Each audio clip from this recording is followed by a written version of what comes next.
ಬೆಳಗಾವಿ ಜಿಲ್ಲೆಯನ್ನು ವಿಭಜಿಸಿ ಬರುವ ಬಜೆಟ್ ಅಧಿವೇಶನದಲ್ಲಿ ಚಿಕ್ಕೋಡಿ ಪ್ರತ್ಯೇಕ ಜಿಲ್ಲೆಯಾಗಿ ಘೋಷಿಸಿ ಬಹುದಿನಗಳ ಬೇಡಿಕೆಯಾದ ಚಿಕ್ಕೋಡಿ ಪ್ರತ್ಯೇಕ ಜಿಲ್ಲೆಗಾಗಿ ಪ್ರಸ್ತುತ ಬಜೆಟ್ ಅಧಿವೇಶನದಲ್ಲಿ ಘೋಷಣೆಯಾಗಬೇಕು ಎಂದು ಪಟ್ಟಣದ ಪ್ರವಾಸಿ ಮಂದಿರದಲ್ಲಿ ನಡೆದ ಪತ್ರಿಕಾಗೋಷ್ಠಿಯಲ್ಲಿ ಒತ್ತಾಯಿಸಲಾಯಿತು. ಚಿಕ್ಕೋಡಿ ಜಿಲ್ಲಾ ಹೋರಾಟ ಸಮಿತಿ ಅಧ್ಯಕ್ಷರಾದ ಸಂಜು ಬಡಿಗೇರ್ ಮಾತನಾಡಿ, ಬೆಳಗಾವಿ ಜಿಲ್ಲೆಯನ್ನು ವಿಭಜಿಸಿ ಚಿಕ್ಕೋಡಿ ಜಿಲ್ಲೆಯನ್ನಾಗಿ ಮಾಡ್ತೀವಿ ಅಂತ ಸುಳ್ಳು ಹೇಳ್ತಾ ಬಹುಕಾಲ ಹರಣ ಮಾಡಿದ್ದು ಸಾಕಾಯಿತು.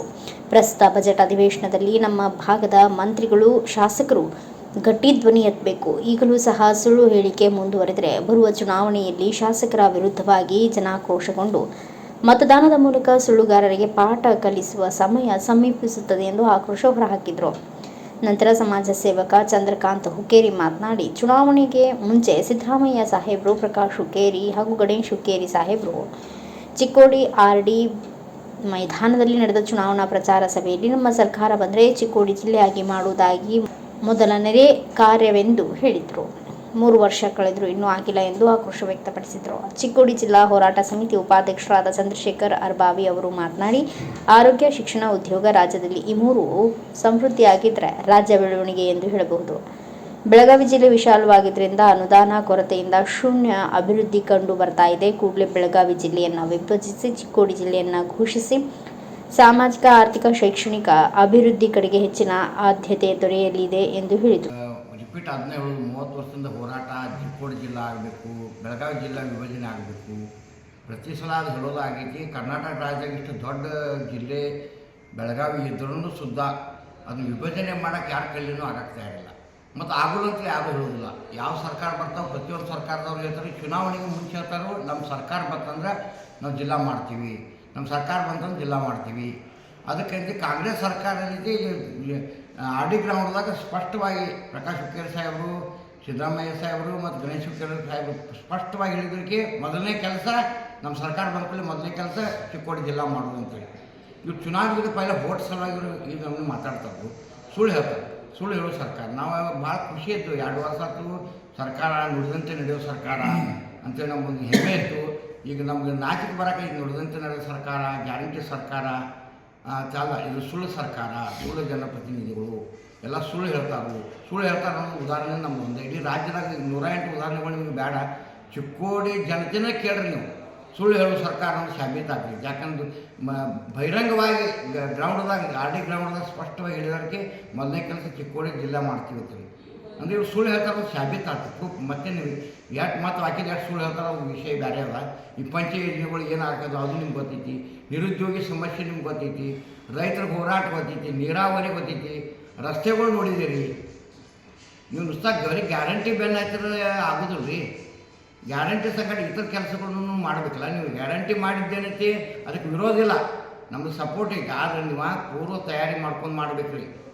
ಈಗ ಜನರಿಂದ ಜನರಿಗಾಗಿ ಆರಿಸಿದಂಥ ಸರ್ಕಾರ ಪ್ರಜಾಪ್ರಭುತ್ವದೊಳಗೆ ನಾವು ಆರಿಸಿ ಕೊಟ್ಟು ಅಂತಂದ್ರೆ ಪಾರ್ ಬಿದ್ದಂಗೆ ನೀವು ಎಲ್ಲ ಡಿಕ್ಲೇರ್ ಮಾಡ್ಕೋದು ಹೋಗ್ತೀರಿ. ನೀವು ಯಾರು ಕೇಳಿ ಡಿಕ್ಲೇರ್ ಮಾಡಿದಿರಿ? ನೀವು ಯೋಜನೆಗಳನ್ನ ಯಾರು ಕೇಳಿ ಜಾರಿ ತರ್ತೀರಿ? ಇದು ಸಾರ್ವಜನಿಕ ಸರ್ಕಾರ ಹೌದೋ ಅಲ್ಲೋ ಯಾರ್ದಾದ್ರೂ ನೀವು ಅಭಿಪ್ರಾಯ ಕೇಳ್ತೀರಿ? ಕೇಳಂಗಿಲ್ಲ. ನೀವು ಮಾಡಿದ್ದ ಮಾಡ್ತೀರಿ. ನೀವು ಯಾರು ಅರ್ಜಿ ಕೊಟ್ಟಿದ್ರು ಇಲ್ಲ. ಅರ್ಜಿ ಕೊಡೋಕತ್ತದ ಅರ್ಜಿಗಳು ಮೂಲೆ ಗುಂಪಾಗಿದ್ದಾವೆ. ನೀರಾವರಿ ಸಲುವಾಗಿ ಅರ್ಜಿ ಕೊಟ್ಟಿದ್ದಾವೆ, ರೈತರ ಸಮಸ್ಯೆಗಳು ಅರ್ಜಿ ಕೊಟ್ಟಿದ್ದಾವೆ, ರಸ್ತೆಗಳ ಬಗ್ಗೆ ಅರ್ಜಿ ಕೊಟ್ಟಿದ್ದಾವೆ, ಜಿಲ್ಲಾ ಹೋರಾಟ ಸಲುವಾಗಿ ಅರ್ಜಿ ಕೊಟ್ಟಿದ್ದಾವೆ. ಈಗ ಕೊಟ್ಟಂಥ ಅರ್ಜಿಗಳು ಮೂಲೆ ಗುಂಪಾಗ್ತಾವೆ. ಮತ್ತು ದಿವಸ ಒಂದೊಂದು ಯೋಜನೆಗಳು ತೆಗಿತಾರೆ. ಈ ಯುವಕರು ಏನು ಮಾಡಬೇಕು? ಉದ್ಯೋಗ ಇಲ್ಲ, ಮಾರಾಟಕ್ಕೆ ಹೊಂಟಿದ್ದಾರೆ, ವಲಸೆ ಹೊಂಟಿದ್ದಾರೆ, ಉದ್ಯೋಗ ಇಲ್ಲ. ನೀವು ಉದ್ಯೋಗ ಯೋಜನೆ ಮಾಡಿರಿ. ಆರೋಗ್ಯ, ಉದ್ಯೋಗ ಮತ್ತು ಶಿಕ್ಷಣ ಕೊಡ್ರಿ. ಸರ್ಕಾರ ಸಾಲಗಳು ಬಿದ್ದು ಹೊಂಟಿದಾವೆ, ಹಂಚಿಲ್ಲ. ಇಲ್ಲೆಲ್ಲ ನಾವು ಅದು ಮಾಡಿದ್ವಿ ಇದು ಮಾಡಿ ಸಾಧನೆಗಳನ್ನು ತೋರಿಸ್ತೀರಿ ನೀವು. ಭಯಂಕರ ಸಾಧನೆಗಳೆಲ್ಲ ಹೇಳ್ತೀರಿ ಜನಪ್ರತಿನಿಧಿಗಳು. ಸರ್ಕಾರ ಸಾಲಿಗೆ ಯಾವಾಗ ಹೋಗಿದ್ದೀರಿ? ಸರ್ಕಾರ ಸಾಲಾಗ ಏನು ಪರಿಸ್ಥಿತಿ ಇತ್ತು ನೋಡಿದ್ದೀರಿ? ರೈತರ ಪರಿಸ್ಥಿತಿ ಏನೈತೆ ನೋಡಿದ್ದೀರಿ? ಎಂದು ಮನೆ ಜನಸಂಪರ್ಕ ಸಭೆ ಕರೆದಿರಿ? ಸಾರ್ವಜನಿಕ ತೊಂದರೆಗಳನ್ನ ವಿಚಾರ ಮಾಡಿದ್ದೀರಿ? ಇಲ್ಲ. ಅಷ್ಟೇ ನೀವು ಥೋಡೆ ಮಂದಿ ಇರ್ತೀರಿ, ಅಷ್ಟು ಕೂಡ್ತೀರಿ, ಮುಗಿದ ನಿರ್ಣಯ ತೊಗೊಂಡ್ಬಿಡ್ತೀರಿ. ಬೆಂಗಳೂರದಾಗೂ ಅಲ್ಲೇ ಕೂತು ನಿರ್ಣಯ ತೊಗೊಳಕತ್ತಿದ್ದಾರೆ. ಮಂದಿ ಸಾರ್ವಜನಿಕರ ವಿಚಾರಗಳು ಕೇಳಕ್ಕೆ ತಯಾರಿಲ್ಲ. ಯಾವುದೋ ಒಂದು ಪತ್ರ ಬರೋದಕ್ಕೆ ಸರಿಯಾದ ಇದು ಸುದ್ದಿ ರೆಸ್ಪಾನ್ಸ್ ಬರೆಸೋದು ಸರ್ಕಾರದಿಂದ ಸಿಗಂಗಿಲ್ಲ. ಇದರಿಂದ ಏನಾಗ್ತೈತೆ ಅಂದ್ರೆ ನೀವು ಚುನಾವಣೆಗಳು ಆರಿಸಿ ಬರುತ್ತಾನ ನೀವು ಪ್ರಜೆಗಳೇನೈತಿ ನಮ್ಮ ಮತದಾರರ ದೇವರು, ಮತದಾರರ ಪ್ರಭು ಅಂಥೇಳಿ ನೀವು ಅದನ್ನು ನಾಟಕ ಮಾಡ್ತೀರಿ. ಆನಂತರ ಈಗ ಹೋಗೋದ ಕಲೆ ನೀವು ದೊಡ್ಡವ್ರು ಆಗ್ತೀರಿ. ಇಲ್ಲಿ ಯಾರು ಸೇವಕರ ನಾಯಕರು ಆಗ್ತಿದ್ದಾರೆ, ನಾಯಕರ ಸೇವಕರಾಗ್ತಿದ್ದಾರೆ. ಸಾರ್ವಜನಿಕ ತೆರಿಗೆ ಹಣದಿಂದ ಪಗಾರ ತೊಗೊಳ್ಳಂಥ ಭತ್ತ ತೊಗೊಳ್ಳಂಥ ನೀವು ಜನಪ್ರತಿನಿಧಿಗಳ ನಮ್ಮನ್ನ ನೀವು ಆಳಕತ್ತಿದ್ದೀರಿ. ಸಾರ್ವಜನಿಕ ತೆರಿಗೆ ನೀವು ಪಗಾರ ತೊಗೊಳ್ತೀರಿ, ನೀವು ಸೇವಾ ಮಾಡಬೇಕು, ಸಾರ್ವಜನಿಕ ಸೇವಾ ಮಾಡಬೇಕು, ಪಬ್ಲಿಕ್ ಸರ್ವೆಂಟ್ ನೀವು. ಅದಕ್ಕೆ ಲಕ್ಷ್ಯ ಇಲ್ಲ. ನಾವು 30 ವರ್ಷದಿಂದ ಹೋರಾಟ ಮಾಡಿದ್ವಿ. ನಮ್ಮ ಅಧ್ಯಕ್ಷರು ಹೇಳಿದ ಪ್ರಕಾರ ಏನೈತಿ, ಈ ಬರುವಂಥ ಬಜೆಟ್ ಅಧಿವೇಶನದೊಳಗೆ ಚಿಕ್ಕೋಡಿ ಜಿಲ್ಲೆ ಬಗ್ಗೆ ಧ್ವನಿ ಹತ್ತಬೇಕು. ಇಲ್ಲಿ ಜನಪ್ರತಿನಿಧಿಗಳು ಧ್ವನಿ ಹತ್ತಬೇಕು. ಧ್ವನಿ ಎತ್ತಿ ಸರ್ಕಾರಕ್ಕೆ ನೀವು ಬೇಡ್ರಿ, ಜಿದ್ದು ಮಾಡಿ ಬೇಡ್ರಿ, ನಮ್ಗೆ ಬೇಕು, ನಾವು ಕುಡಿಸೋ ಹೇಳಂಗಿಲ್ಲ ಅಂತೇಳಿ ನೀವು ಜಿದ್ದದಿಂದ ಬೇಡ್ರಿ. ಜಿಲ್ಲಾ ಡಿಕ್ಲೇರ್ ಆಗಬೇಕು. ಆಗಲಿಲ್ಲ ಅಂತಂದ್ರೆ ಬರೋ ದಿವಸದೊಳಗೆ ನಮ್ಮ ಅಧ್ಯಕ್ಷರ ನೇತೃತ್ವದೊಳಗೆ, ಭೀಮಪ್ಪ ಗಡಾದಿಯವರ ನೇತೃತ್ವದೊಳಗೆ ಕಿತ್ತೂರು ಕರ್ನಾಟಕ, ತೆಲಂಗಾಣ ಮಾದರೊಳಗೆ ಕಿತ್ತೂರು ಕರ್ನಾಟಕ ಪ್ರತ್ಯೇಕ ರಾಜ್ಯ ಬೇಡೋ ಪರಿಸ್ಥಿತಿ ಬರ್ತಿದೆ ಅಂತೇಳಿ ತಮ್ಮ 30 ವರ್ಷದ ಹೋರಾಟ ನಡೆದೈತಿ. ಈ ಭಾಗದ ಜನಪ್ರತಿನಿಧಿಗಳಾಗಲಿ ಸರ್ಕಾರ ಆಗಲಿ ಮಾಡ್ತೇವೆ ಅಂತ ಹೇಳ್ಕೊತ ಹೊಂಟಿದ್ದಾರು. ಆದರೆ ಇವತ್ತಿನವರೆಗೂ ಮಾಡೋಕ್ಕೆ ತಯಾರಿಲ್ಲ. ಪ್ರತಿ ಸಲ ಅಧಿವೇಶನ ಸಂದರ್ಭದಾಗ ನಾವು ಇಲ್ಲಿ ನಿರಂತರವಾಗಿ ಅಧಿವೇಶನ ಮುಗಿಯುವವರೆಗೂ ಕೂಡ ಹೋರಾಟ ಮಾಡ್ಕೋತ ಬಂದೀವಿ, ಒತ್ತಡ ಹಾಕೋತ ಬಂದೀವಿ. ಜನಪ್ರತಿನಿಧಿಗಳು ಒತ್ತಡ ಹಾಕೋದಾಗಲಿ, ಅಧಿವೇಶನದಾಗ ನೀವು ಮಾತಾಡ್ರಿ, ಧ್ವನಿ ಎತ್ತಿರಿ, ನೀವು ಕೇಳ್ರಿ, ಈ ಭಾಗದ ಬೇಡಿಕೆ ಇಡ್ರಿ, ಮಾಡ್ರಿ ಅಂತಲೂ ಮಾಡ್ಕೋತ ಬಂದೆವು. ಆದ್ರೂ ಸರ್ಕಾರಗಳು ನಾವು ಮಾಡ್ತೇವೆ, ಸಭೆ ಕರಿತೇವೆ, ಶಾಸಕರ ಎಲ್ಲರೂ ಕೇಳ್ತೇವೆ, ಆಮೇಲೆ ಮಾಡ್ತೇವೆ ಅಂತ ಹೇಳ್ಕೊತ ಹೋಗ್ತಾರೆ. ಹೊರತಾಗಿ ಅವರು ಜಿಲ್ಲಾ ಮಾಡೋಕ್ಕೆ ತಯಾರಿಲ್ಲ. ನಂತರ ಕೇಂದ್ರ ಸರ್ಕಾರ ಕೂಡ ಒಂದು ಗೈಡ್ಲೈನ್ ಕೊಟ್ಟರು, ಡಿಸೆಂಬರ್ 31 ನೀವು ವಿಂಗಡಣೆ ಮತ್ತೊಂದು ನೀವು ಮಾಡೋದು ಮಾಡ್ಬೋದು. ಆದರೂ ಸರ್ಕಾರ ಆ ಸುತ್ತೋಲೆಗೆ ನಿರ್ಲಕ್ಷ್ಯ ತೋರಿತು, ಅದರ ಬಗ್ಗೆ ಕಾಳಜಿ ವಹಿಸಲಿಲ್ಲ. ಸರ್ಕಾರ ಪ್ರತಿನಿಧಿ ಆಗಲಿ, ಸರ್ಕಾರ ಆಗಲಿ, ನಮ್ಮ ಕೇಂದ್ರ ಸರ್ಕಾರ ಡೆಡ್ಲೈನ್ ಕೊಟ್ಟೈತಿ, ನಾವು ಅದ್ರ ಬಗ್ಗೆ ಚಿಂತನೆ ಮಾಡಬೇಕು, ವಿಚಾರ ಮಾಡಬೇಕು. ವಿಂಗಡಣೆ ರಾಜ್ಯದಾಗ ವಿಂಗಡಣೆಗಳು ಆಗೋ ಇದಾವೆ, ಹೋಗೋ ಇದಾವೆ. ಆ ಸುತ್ತೋಲೆ ಬಗ್ಗೆ ಒಬ್ಬರು ತಲೆ ಕೆಡಿಸ್ಕೊಳ್ಳಿಲ್ಲ, ಒಬ್ಬರು ಮಾತಾಡಲಿಲ್ಲ. ನಮ್ಮ ಜಿಲ್ಲಾ ಉಸ್ತುವಾರಿ ಇರ್ಬೋದು, ರಾಜ್ಯದ ಮುಖ್ಯಮಂತ್ರಿ ಇರ್ಬೋದು, ರಾಜ್ಯ ಸರ್ಕಾರದ ಅಧಿಕಾರಿಗಳು ಇರ್ಬೋದು, ಒಬ್ಬರು ಕೂಡ ಆ ಸುತ್ತೋಲೆ ಬಗ್ಗೆ ಚಕಾರನೇ ಎತ್ತಲಿಲ್ಲ. ಅದನ್ನು ನಾವು ಖಂಡಿಸ್ತೀವಿ. ಅದನ್ನು ಕಾಟಾಚಾರಕ್ಕೇನೋ ಅನಿಸ್ತೈತಿ.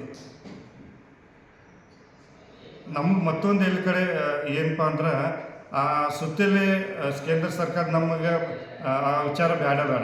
ಯಾಕಂದ್ರೆ ಇನ್ನು ಜನಗಣತಿನೂ ಸ್ಟಾರ್ಟ್ ಆಗಿಲ್ಲ. ಸರ್ಕಾರ ಯಾರು ಮಾಧ್ಯಮದವರು, ಹೋರಾಟಗಾರ, ಸರ್ಕಾರಕ್ಕಾಗಲಿ, ಈ ಭಾಗದ ಜನಪ್ರತಿನಿಧಿಗಾಗಲಿ, ಮಂತ್ರಿಗಾಗಲಿ ಪ್ರಶ್ನೆ ಜಿಲ್ಲೆ ವಿಷಯ, ವಿಭಜನೆ ವಿಷಯ ಮಾತಾಡ್ರೆ ಇಲ್ಲ ನಾವು ಮಾಡ್ತೇವೆ, ಸಭೆ ಕರಿತೇವೆ ಅಂತಲೂ ಉತ್ತರ ಕೊಡ್ತಾರೆ. ಹೊರತಾಗಿ ಅದು ಡೆಡ್ಲೈನ್ ಮುಗಿದೈತಿ, ನಮ್ಗೆ ಮಾಡೋಕ್ಕೆ ಅವಕಾಶ ಇಲ್ಲ ಕಾನೂನ್ದಾಗ ಅಂತ ಹೇಳೋದೇ ಇಲ್ಲ ಅವರು. ಅದಕ್ಕೆ ನಾವೇನು ಒತ್ತಾಯ ಮಾಡ್ತೇವೆ ಅಂದರೆ, ಈಗ ನೀವು ಯಾರಾದರೂ ಈಗ ಜಿಲ್ಲಾ ಮಂತ್ರಿಗೆ ನೀವು ನಾಳೆ ಕೇಳ್ರಿ ಪ್ರಶ್ನೆ, ಯಡ್ಡೂರಿಗೆ ಈಗ ಜಾತ್ರೆ ನಡೆದೈತಿ, ಅವ್ರೇನು ಉತ್ತರ ಕೊಡ್ತಾರೋ? ಮಾಡೋನು CM ಕಡೆ ಐತಿ, ಇಲ್ಲಾಂದ್ರೆ ಅವಧಿ ಮುಗಿದೈತಿ, ಮಾಡೋಕ್ಕೆ ಬರೋದಿಲ್ಲ ಅಂತ ಹೇಳೋದೇ ಇಲ್ಲ ಅವರು.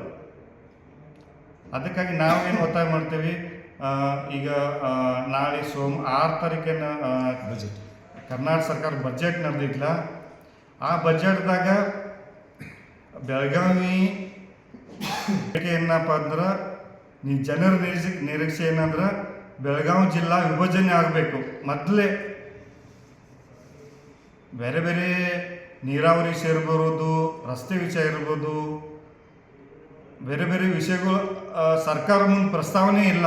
ಇಲ್ಲೇ ವಿಭಜನೆ ಆಗಬೇಕು, ವಿಭಜನೆ ಆಗಿ ಚಿಕ್ಕೋಡಿ ಮತ್ತೊಂದು ಜಿಲ್ಲೆ ಆಗುವಂಥ ಈ ಬಜೆಟ್ ಒಳಗೆ ನಿರೀಕ್ಷೆ ಮಾಡೋದೈತಿ ಜನ. ಅದಕ್ಕೆ ನಾವು ಇವತ್ತು ಒತ್ತಾಯ ಮಾಡ್ತೀವಿ, ನಾಳೆ ನಡೆಯುವಂಥ ಬಜೆಟ್ದಾಗ ಚಿಕ್ಕೋಡಿ ಜಿಲ್ಲೆ ಆಗಬೇಕಂತ ನಾವು ಇವತ್ತಿನ ಮಾಧ್ಯಮ, ಇವತ್ತು ಸುದ್ದಿಗೋಷ್ಠಿ ಮುಖಾಂತರ ನಾವು ರಾಜ್ಯ ಸರ್ಕಾರಕ್ಕಾಗಲಿ, ಈ ಭಾಗದ ಜನಪ್ರತಿನಿಧಿಗಾಗಲಿ ಒತ್ತಾಯನ ಮಾಡ್ತೀವಿ. ನೀವು ಈ ಸಲ ಬಜೆಟ್ದಾಗ ಮಾಡಾಕ ಬೇಕು. ಮಾಡಲಿಲ್ಲ ಅಂದ್ರೆ ನಾವು ಸರ್ಕಾರ ವಿರುದ್ಧವಾಗಿ, ಈ ಭಾಗದ ಜನಪ್ರತಿನಿಧಿ ವಿರುದ್ಧವಾಗಿ ನಿರಂತರವಾಗಿ ಧರಣಿ, ಪ್ರತಿಭಟನೆ ಮಾಡಬೇಕಾಗುತ್ತೆ. ಯಾಕಂದ್ರೆ ಈಗ ಸಾಕಾಗಿತ್ತು. ಅದು 30 ವರ್ಷದಿಂದ ನಾವು ಹೋರಾಟ ಮಾಡ್ಕೊತ ಬಂದೀವಿ. ಜನ ಎಷ್ಟು ಅಂತ ಸಹಿಸೋಕೆ ಸಾಧ್ಯ ಐತಿ. ಒಂದು ದಂಗೆ ಹೇಳುವಂಥ ಸಂದರ್ಭ ಪರಿಸ್ಥಿತಿ ಬಂದರೆ ಬರ್ಬೋದು. ಮೊನ್ನೆ ಧಾರವಾಡದಾಗ ನೀವು ನೋಡ್ರಿ, ಯುವಕರ ಯಾವ ಪರಿಸ್ಥಿತಿ, ಯಾವ ದಿಕ್ಕಿಗೆ ಹೋರಾಟ ಹೊಂದಿತ್ತು. 4 ದಿವಸದಿಂದ ಹೋರಾಟ ಅದ. ಅದಕ್ಕೆ ನಾವು ಸರ್ಕಾರಕ್ಕೆ ಒತ್ತಾಯ ಇಷ್ಟೇ ಮಾಡ್ತೀವಿ, ನಮ್ಮನ್ನ ಇದು ಮಾಡಬೇಡ್ರಿ. 30 ವರ್ಷದಿಂದ ನಮ್ಮನ್ನು ನೀವು ನಮ್ಮ ಬೇಡಿಕೆ ನಿರ್ಲಕ್ಷ್ಯ ಮಾಡಿದಿರಿ. ಇನ್ನು ಮುಂದೆ ಮಾಡ್ರೆ ನಾವು ಕಾಂಗ್ರೆಸ್ ಪಕ್ಷಕ್ಕೆ ಈ ಭಾಗದ ಜನ ಉತ್ತರ ಕೊಡುವಂಥದ್ದು ಆಗ್ತೈತಿ. ನಾಳೆ 28ಕ್ಕೆ ಬರುವಂಥ 20 ಚುನಾವಣೆಗೆ ನಾವು ಉತ್ತರ ಕೊಡಬೇಕಾಗ್ತೈತಿ. ಈ ವಿಶೇಷವಾಗಿ ಈ ನಮ್ಮ ಶಾಸಕರ ವಿರುದ್ಧವಾಗಿ ನಾವು ಒಂದು ಪಡೆ ಕಟ್ಕೊಂಡು ಈ ಭಾಗದ ಶಾಸಕರ ವಿರುದ್ಧವಾಗಿ ನಾವು ಮನೆ ಹಳ್ಳಿ ಹೋಗಿ ಅವ್ರ ವಿರುದ್ಧವಾಗಿ ಪ್ರಚಾರ ಮಾಡಬೇಕಾಗ್ತೈತಿ. ನೀವು ಎಚ್ಚರಿಸ್ಕೋಬೇಕು. ಈ ಭಾಗದ ಶಾಸಕರ MLC ಆಗಲಿ ನೀವು ಸುಧಾರಿಸ್ಕೊಳ್ಳಿಲ್ಲ ಅಂದ್ರೆ, ನಾಳೆ ಬಜೆಟ್ದಾಗ ನೀವು ಕೇಳಲಿಲ್ಲ ಅಂದ್ರೆ ಮುಂದೊಂದು ದಿವಸ ನಾವು ನಿಮ್ಮ ವಿರುದ್ಧವಾಗಿ ಈ ಭಾಗದಾಗ ನಿಮ್ಮ ವಿರುದ್ಧವಾಗಿ ನಾವು ಹೋರಾಟ ಮಾಡಬೇಕಾಗ್ತೈತಿ. ತಕ್ಷಣ ಎಚ್ಚರಿಸ್ಕೊಂಡು ನಾಳೆ ಬರುವಂಥ ಬಜೆಟ್ದಾಗ ನೀವು ಬಜೆಟ್ದಾಗ ನೀವು ಜಿಲ್ಲಾ ಕೇಳುವಂಥದ್ದಾಗಬೇಕು. ಸರ್ಕಾರ ಕೂಡ ಜಿಲ್ಲಾ ಮಾಡುವಂಥದ್ದಾಗಬೇಕು. ಇನ್ನು ಮುಂದೆ ಸಾಕಾಗೈತಿ. ಇದೇ ರೀತಿ ನೀವು ಮುಂದೋದ್ರೆ ನಾವು ತೆಲಂಗಾಣ ಮತ್ತೊಂದು ಮಾದರಿಯಾಗಿ ಇಲ್ಲಿ ನೋಡಬೇಕಾಗತ್ತೈತಿ. ಸರ್ಕಾರಕ್ಕೆ ಹೇಳೋದಿಷ್ಟ, ನೀವು ಆದಷ್ಟು ಬೇಗ ಈ ಭಾಗದ ಬೇಡಿಕೆ ಐತಿ ಜಿಲ್ಲಾ ಆಗ್ಲಂತ ಈ ತಮ್ಮ ವಾಹಿನಿ ಮುಖಾಂತರ ನಾವು ಸರ್ಕಾರಕ್ಕೆ ಈ ಭಾಗದ ಜನಪತಿಯಲ್ಲಿ ಒತ್ತಾಯ ಅಂತ ಮಾಡುವಂಥ ಕೆಲಸ ಮಾಡ್ತೇವೆ. ಇವತ್ತು ಮಾಧ್ಯಮದ ಸ್ನೇಹಿತರು ಕರೆದಿರ್ತಕ್ಕಂಥ ಉದ್ದೇಶ, ಈಗಾಗಲೇ ಅಧ್ಯಕ್ಷರು ಮತ್ತು ಕಾರ್ಯದರ್ಶಿ ಅವರು ಸಾಕಷ್ಟು ಇದ್ರ ಬಗ್ಗೆ ವಿವರಣೆಯನ್ನು ಕೊಟ್ಟಿದ್ದಾರೆ. ಬಹುಶಃ ಯಾವುದೇ ತಾಲೂಕಾ, ಜಿಲ್ಲೆ, ರಾಜ್ಯಗಳಿರ್ಬೋದು, ಅಲ್ಲಿ ಮೊಟ್ಟ ಮೊದಲಾಗಿ ಬೇಕಾಗಿರ್ತಕ್ಕಂಥದ್ದು ಒಂದು ಆರೋಗ್ಯ, ಇನ್ನೊಂದು ಶಿಕ್ಷಣ. ಇವು ಎರಡು ಯಾವಾಗ ಕುಂಠಿತ ಆಗ್ತವೆ ಆವಾಗ ಪ್ರತಿಯೊಂದಕ್ಕೂ ಕೂಡ ಹಿನ್ನಡೆ ಆಗ್ತವೆ. ಇದಕ್ಕೆ ಯಾವಾಗ ಹಣಕಾಸಿನ ಕೊರತೆ ಆಗ್ತದೆ ಅಂದರೆ, ಕಳೆದ ಬೇರೆ ಬೇರೆ ರಾಜ್ಯದಲ್ಲಿ 35 ಜಿಲ್ಲೆಗಳಲ್ಲಿ ನಮ್ಮದು ಅತ್ಯಂತ ದೊಡ್ಡ ಜಿಲ್ಲೆ ಇರತಕ್ಕಂಥದ್ದು. ಯಾವುದೇ ಒಂದು ಜಿಲ್ಲೆಗೆ ಅನುದಾನವನ್ನು ಕೊಡಬೇಕಾದ್ರೆ ಇಂತಿಷ್ಟು ಅಂತ ತಿಳ್ಕೊಂಡು ಬಜೆಟ್ ಮಾಡುವಾಗ ಅದನ್ನು ಘೋಷಣೆ ಮಾಡ್ತಾರೆ. ಅಲ್ಲಿರ್ತಕ್ಕಂಥವು ಕೇವಲ 3-4 ತಾಲೂಕುಗಳಿಗೆ ಇರ್ತಕ್ಕಂಥ ಅನುದಾನ, ನಮ್ಮದು 15 ತಾಲೂಕುಗಳು ಇರ್ತಕ್ಕಂಥ ಅನುದಾನ. ಇಲ್ಲಿ ಕುಂಠಿತ ಆಗಲಿಕ್ಕೆ ಏನು ಕಾರಣಪ್ಪ ಅಂದ್ರೆ, ವಿಂಗಡಣೆ ಮಾಡುವಂಥ ಸಂದರ್ಭದೊಳಗೆ ಇನ್ನೊಂದು ಕಡೆ 5 ಲಕ್ಷ ಬಂದರೆ ನಮ್ಗೆ 50 ಸಾವಿರ ಬರ್ತಾಯಿದೆ. ಆ ಹಿನ್ನೆಲೆ ಒಳಗೆ ಯಾಕೆ ಬೆಳಗಾವಿ ಜಿಲ್ಲೆಯನ್ನು ವಿಭಜಿಸಿ ಚಿಕ್ಕೋಡಿ ಮತ್ತು ಗೋಕಾಕ ಸುಮಾರು 30 ವರ್ಷಗಳಿಂದ ಏನು ಒಂದು ಮಾಡಬೇಕಂತಕ್ಕಂಥ ಕೂಗಿದೆ, ಇದಕ್ಕೆ ಭಾಳಷ್ಟು ಜನ ಹಿಂದಿನ ಹಿರಿಯರು, ನಾಯಕರು ಕೂಡ ಮಾಹಿತಿಯಾಗಿ ಹೋಗಿರ್ತಕ್ಕಂಥ ದಿನಮಾನಗಳು ಬಂದು ನಾವೆಲ್ಲ ನೋಡಿದ್ದೇವೆ ಈಗಾಗಲೇ. ಬಹುಶಃ ಈ ರಾಜ್ಯ ಸರ್ಕಾರ, ಯಾವುದೇ ಸರ್ಕಾರಗಳಿರ್ಬೋದು, BJP ಇರ್ಬೋದು, ಕಾಂಗ್ರೆಸ್ ಇರ್ಬೋದು, JDS ಇರ್ಬೋದು, ಎಲ್ಲರೂ ಕೂಡ ನಮಗೆ 30 ವರ್ಷದ ಪಂಗನಾಮನ್ನು ತಿನ್ಸ್ಕೊತ ಹೊಂದಿದ್ದಾರೆ. ಇದು ನಮ್ಮ ತಾಳ್ಮೆನೂ ಕೂಡ ಪರೀಕ್ಷೆ ಮಾಡ್ತಕ್ಕಂಥ ದಿನ ಅಂತ ನಾವು ತಿಳ್ಕೊಂಡಿದ್ದೀವಿ. ಇವತ್ತು ಕಳೆದ 4 ದಿನಗಳ ಹಿಂದೆ ಧಾರವಾಡದಲ್ಲಿ ನಡೆದಿರ್ತಕ್ಕಂಥ ವಿದ್ಯಾರ್ಥಿಗಳು ಸುಮಾರು 5 ವರ್ಷಗಳ ಕಾಲ ಕಾದಿಟ್ಟವರು. ಸುಮಾರು 2.5-3 ಲಕ್ಷ ಈಗಾಗಲೇ ಎಲ್ಲ 33 ಇಲಾಖೆ ಒಳಗೆ ಖಾಲಿ ಹುದ್ದೆಗಳನ್ನು ಉಗ್ರವಾದ ಹೋರಾಟಕ್ಕೆ ಮರುದಿವಸನೇ ನೀವು ಬಜೆಟ್ ಒಳಗೆ ಘೋಷಣೆ ಮಾಡ್ತೀರಿ ಅಂದ್ರೆ, ಬಹುಶಃ ಆ ರೀತಿ ಅಧ್ಯಕ್ಷ ಕಾರ್ಯದರ್ಶಿಗಳು ನಾವು ಕೂಡ ಉಗ್ರ ಹೋರಾಟಕ್ಕೆ ಇಳಿಬೇಕಾಗ್ತಾ ಇದ್ರು. ನಾವು ಮನೆ ವಿದ್ಯಾರ್ಥಿಗಳ ಮಾದರಿಯನ್ನು ನಾವು ತಿಳ್ಕೊಳ್ಬೇಕಾಗ್ತಾ ಇದೆ. ಅದರದ್ದು ಮುಖಾಂತರ ವಿದ್ಯಾರ್ಥಿಗಳು ಯಾವ ರೀತಿ ಕೈಕೊಂಡಾಗ ನೀವು ನಿರ್ಣಯವನ್ನು ತಕ್ಷಣ ಎಲ್ಲ ಇಲಾಖೆ ಒಳಗೆ ಅನುಮತಿಯನ್ನು ಕೊಟ್ಟು ಅಪಾಯಿಂಟ್ಮೆಂಟ್ ಮಾಡ್ಕೊಳ್ತಕ್ಕಂಥ ಸುತ್ತೋಲೆಯನ್ನು ಹೊರಡಿಸಿದಿರಿ. ಮುಂದಿನ ದಿನಗಳಲ್ಲಿ ಚಿಕ್ಕೋಡಿ ಶೈಕ್ಷಣಿಕ ಜಿಲ್ಲೆಯನ್ನು ಅಖಂಡ ಜಿಲ್ಲೆಯನ್ನಾಗಿ ಮಾಡೋದ್ರ ಜೊತೆಗೆ ಇದ್ರ ಜೊತೆಗೆ ನೀವು ಗೋಕಾಕ ಮಾಡಿದ್ರು ಕೂಡ ನಮ್ದೇನು ತಪ್ಪಿಲ್ಲ. ಆದರೆ ಯಾವುದೇ ಕಾಲಕ್ಕೂ ತಾಲೂಕಾ, ಜಿಲ್ಲೆಗಳು ಅತ್ಯಂತ ಸಮೃದ್ಧವಾಗಿರಬೇಕಾದ್ರೆ ಸಾಕಷ್ಟು ಅನುದಾನ ಬೇಕಾಗ್ತಾ ಇದೆ. ಸಾಕಷ್ಟು ಅನುದಾನ ಬೇಕಾಗಬೇಕಾದ್ರೆ ಜಿಲ್ಲೆಯನ್ನು ವಿಭಜಿಸಬೇಕಾಗ್ತಾ ಇದೆ. ಆ ಕಾಲ ಪಕ್ವ ನಾಳೆ ಒಂದೇ ದಿನ ವೇಟಿದೆ. ನಾಳೆ ನಡೀತಕ್ಕಂಥ 6ನೇ ತಾರೀಕದ ಬಜೆಟ್ದೊಳಗೆ ತಾವೇನಾದರೂ ಅದು ಆಗಲಿಲ್ಲಪ್ಪ ಅಂದ್ರೂ ಕೆಲ 10 ದಿವಸದೊಳಗೆ ಒಂದು ಪೂರಕ ಬಜೆಟ್ ಅಂತಕ್ಕಂಥದ್ದು ಮಾಡ್ತೀರಿ. ನೀವೆಲ್ಲ ಬೇಕಾಗಿರ್ತಕ್ಕಂಥ ವಿಷಯ ಇದ್ರೆ ಪೂರಕ ಬಜೆಟ್ನು ಸಹಿತ ನೀವು ಮಾಡ್ತೀರಿ. ನೀವು ಆ ಪೂರಕ ಬಜೆಟ್ದೊಳಗೆ ಅದನ್ನು ಸಹಿತ ಚಿಕ್ಕೋಡಿ ಜಿಲ್ಲೆಯನ್ನು ನೀವು ಘೋಷಣೆ ಮಾಡೋದು ಆದ್ರೆ ಮುಂದೊಂದು ದಿನ ಉಗ್ರ ಹೋರಾಟಕ್ಕೆ ಅಖಂಡ ನಮ್ಮ ಬೆಳಗಾವಿ ಜಿಲ್ಲೆಯನ್ನು ಹೊರತುಪಡಿಸಿ ಚಿಕ್ಕೋಡಿಯವರು ಉಗ್ರ ಹೋರಾಟಕ್ಕೆ ಇಳಿದು ಸರ್ಕಾರಕ್ಕೆ ಎಚ್ಚರಿಕೆ ಕೊಡ್ತಕ್ಕಂಥ ಕಾಲ ಸನ್ನಿಹಿತವಾಗಿದೆ. ದಯಮಾಡಿ ಸಿದ್ದರಾಮಯ್ಯ ಸರ್ಕಾರದವರು ನಿನ್ನೆ ತಾನೇ ನಿಮ್ಮ ಪತ್ರಿಕೆ ಮುಖಾಂತರ ನಾನು ನೋಡಿದೆ, ಇಲ್ಲೇ ಕಮತ್ನೂರು ಮತ್ತು ನಿಡಸುಂಚಿ ಗೇಟ್ದೊಳಗೆ ರಸ್ತೆ ಗುಂಡಿಗಳು ಬಿದ್ದಾಗ ಒಬ್ಬ ಜೀವನ ಕೂಡ ಕೊಟ್ಟು ಹೋದ ಪಾಪ, ಗಾಡಿ ಸ್ಕಿಡ್ ಆಗಿ. ಇಂಥ ಹಲವಾರು ಜೀವಗಳು ಹೊಂಟಿದವು. ಒಂದು ರಸ್ತೆಗಳಿಲ್ಲ, ಶಿಕ್ಷಣಕ್ಕೆ ಸರಿಯಾಗಿ ವ್ಯವಸ್ಥೆಗಳಿಲ್ಲ. ಇವೆಲ್ಲ ಆಗಬೇಕಾದ್ರೆ ಜಿಲ್ಲೆಯನ್ನು ನೀವು ಒಡೆದು ಚಿಕ್ಕೋಡಿ ಜಿಲ್ಲೆಯನ್ನು ಮಾಡಬೇಕಂತ ತಿಳ್ಕೊಂಡು ನಾವು ಮಾಧ್ಯಮದ ಮುಖಾಂತರ ಇವತ್ತು ಕೇಳಿ. ಈ ಸಂದರ್ಭದಲ್ಲಿ ಶಂಕರ್ ಅವಡ್ ಖಾನ್, ಸುನೀಲ್ ತೇರ್ತಾಳೆ, ರುದ್ರಯ್ಯ ಹಿರೇಮಠ್, ಅಮೂಲ್ ನಾವಿ, ರಫೀಕ್ ಪಠಾಣ್, ರಮೇಶ್ ಡಂಗೇರ್ ಸೇರಿದಂತೆ ಹೋರಾಟಗಾರರು ಉಪಸ್ಥಿತರಿದ್ದರು.